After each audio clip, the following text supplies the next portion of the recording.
Guys, sa video na ito, i-share ko sa inyo kung paano ba gumawa ng personalized subscribe button, kagaya nito.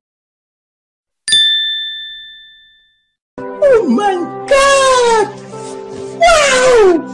Hi guys, welcome back to my channel. Kung bago lang kayo sa channel ko, ako nga pala si Annalyn Tapa. Welcome kayong lahat. At kung hindi pa kayo nakapag-subscribe, i-click nyo lang subscribe button sa baba at pakiclick nyo na rin ang bell notification para ma-notify kayo sa lahat ng mga videos na i-upload ko. Kung bago lang kayo guys sa channel ko, nag-upload ako ng mga video tips, video tutorial, nang sa ganun ay may share ko ang kaalaman ko sa kapwa ko YouTubers, lalong-lalo na sa mga new YouTubers na nagsisimula pa lang gumawa ng kanilang channel.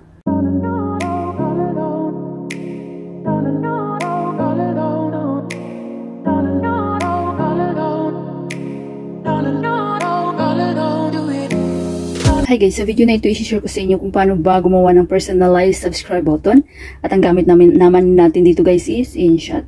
So sa hindi pa nakakalam ng InShot guys is napakagandang apps na ito guys. Napakadaling gamitin. Ito yung itsura niya, lalo na sa mga baguhan. So ito yung ginagamit ko sa pag-edit ng aking mga videos simula noon at hanggang ngayon at ang CapCut. Then, ang una nating kailangan sa paggawa ng personalized subscribe button, kailangan natin ng green background at saka profile picture ng ating YouTube channel. So, share ko sa inyo guys kung saan tayo kukuha ng green background. Punta lang kayo sa Chrome.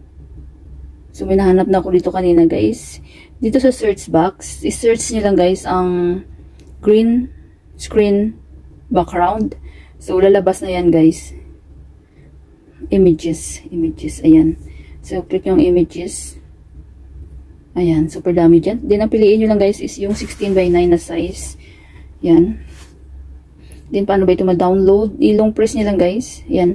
Then, download image. So, i-click nyo lang yung download image. Then, automatic na masisave sa inyong mga gallery. So, sa akin, hindi ko na ita-download dahil naka-download na ako kanina guys. Then, balik na tayo doon sa InShot. So, pwede siya sa Android guys. Pwede siya sa iPhone. Ang gamit ko always is Android. So, kapag na-install nyo na, click na natin. Back lang tayo guys. Ayan. So, pag na-open nyo ang InShot guys, ito yung lalabas. Meron siyang video, merong photo, collage. So, pwede kayong makagawa rin dito ng mga collage. So, dahil gagawa tayo ng subscribe button, personalized subscribe button. So, i-click natin ang video, then new project. Then, merong video, may photo. So, dito tayo sa photo dahil need natin yung ating background na green. Then, i-check nyo lang. Then, sa baba, check. So, dito na tayo sa loob ng InShot. Then, sunod natin gagawin, hanapin natin ang PIP guys. Ang galingan ng InShot guys, napakadaling gumawa dito ng mga personalized subscribe button. Pwede rin gumawa dito ng thumbnail. So, hanapin natin ang PIP. Itong PIP guys. Then, kung sa CapCut is overlay. Then, hanapin ko yung aking profile picture. Ito. Ayan. So, ayan na siya guys. Then, hanapin natin ang mask. Ayan guys. Mask. Then, may mga pagpipilian dito. May mga heart, may mga rectangle, may oblong. So, ang piliin natin is round. Itong circle. Ayan. So, nagbilog na yung ating profile picture. Wala na yung background. Then, check. Then, i-move lang natin to guys. Then, maglagay tayo dito mamaya ng ating pangalan ng ating YouTube channel at saka subscribe button. So, kung hindi nyo pa alam pala, kung wala pa kayong subscribe button na green, mag-download lang kayo guys. Hanapin nyo naman yun sa YouTube. Then, mag-text na tayo dito. Mag-back tayo. Then, hanapin natin ang text. Yan. Then, so, mag-type tayo dito ng pangalan ng ating YouTube channel. So, sa akin, Annalyn Tapa. Annalyn Tapa. Ayan. Then, depende sa inyo guys kung gusto nyong palitan. Sa akin, nag-automatic siya dahil kanina nag-try ako. So, kung halimbawa kung original, tanggalin natin yan guys. Ayan ang original niya. Yan. So, may pagpipilian din dito guys na mga, yung text. Mayroong ito, Sarin, Alex Brush. Ayan. May Pusav, Lobster, Lockout 2 PM. Ganun, may Lockout 2 PM pa. Blackout Midnight. Roboto Regular. So, ano ba yung bet nyo dyan, guys? Sa akin, ang piliin ko lang, guys, is Lobster. Yan. Simple lang siya. Then, itong colors. Ayan, ang dami mapagpipilian din dyan guys. May mga pink, light pink, may red, may mga yellow. So, kayo na bahala mag-explore kung ano yung bet nyo. May blue. Pero sa akin guys, ang napili ko para mas, ano siya, mas maklaro. Ito. Yellow. So, sa akin ito yung piliin ko. Try ko yan guys. Yan.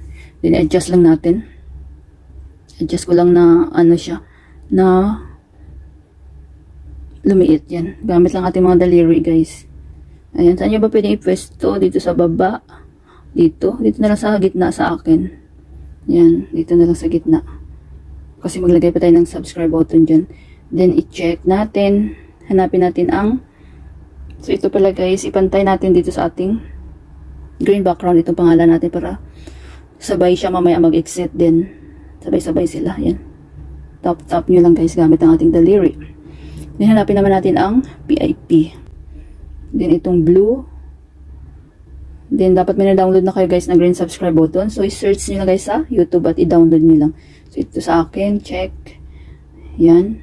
Dito na tayo uli. Hanapin naman natin ang chroma.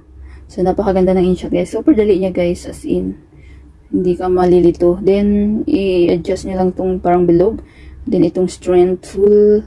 Shadow full. Then, check. Then, play natin.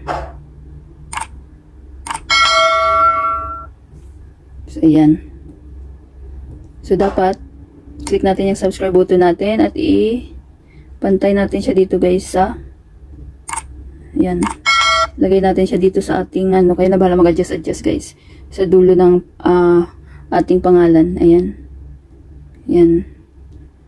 Para mag-match siya, diba? Ayan. So, try natin i-play. Kaya na bahala mag-adjust guys. Check natin.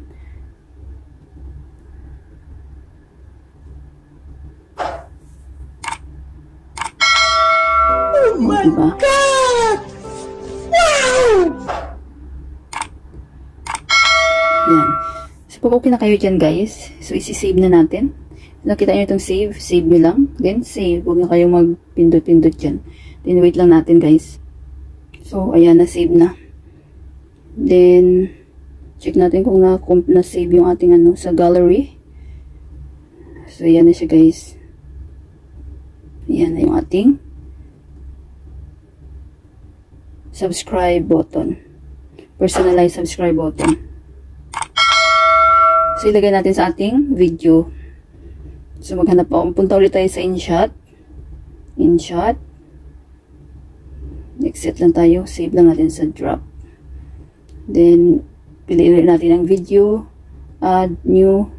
Then, maghanap lang ako dito guys ng video ko. Nalagyan natin ng subscribe button ha. So, halimbawa ito. Then, check. Hi guys! Welcome back to my channel. Then, hanapin natin ang PIP. So, ito yung ating nagawang personalized subscribe button sa InShot. Then, hanapin natin ang chroma. Yan. Then, adjust natin pababa. Then, strength full, shadow full. Yan. So, yung natira subscribe button na lang. I mean, yung ating profile picture, diba? Yung ating personalized subscribe button na ginawa. Play natin, guys. Hi guys! Welcome back to my channel. Kung bago lang sa channel ko, ako mapagkakaling ka pa. Well, saan nyo ba gusto i-press to guys? Palakihin natin konti. Pwede nyo palakihin konti. Ayan.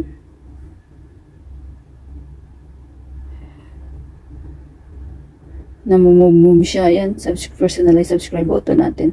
So, dito na ilagay kasi nandyan ako. So, depende sa inyo guys kung saan ba yung tugma na ilagay nyo, i-pwesto nyo yung inyong personalized subscribe button. Oh my God! Welcome back to my channel. Channel ko ako pala si Annalyn Tapa.